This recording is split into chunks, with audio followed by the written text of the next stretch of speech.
I'm Debra Lee Baldwin in one of my favorite gardens on the planet, Jeanne Meadow, and we are looking at her barrel cactus. So, Jeanne, you've got lots of barrel cactus. Why? Yes, well, Steve McDermott, who designed the garden, he told me that I needed consistency in every bed because I wanted a lot of different plants.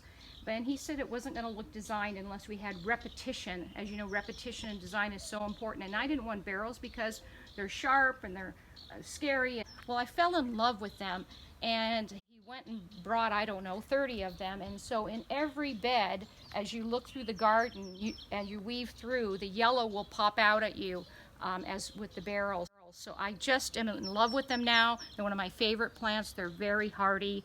Nothing bothers them. They didn't rot with all of this rain because they're all planted at a slight angle. Barrel cactus don't like water to accumulate in the top. So if you look, they're all at a slight angle. They don't have to be, at a 45-degree angle, just enough that water would run off.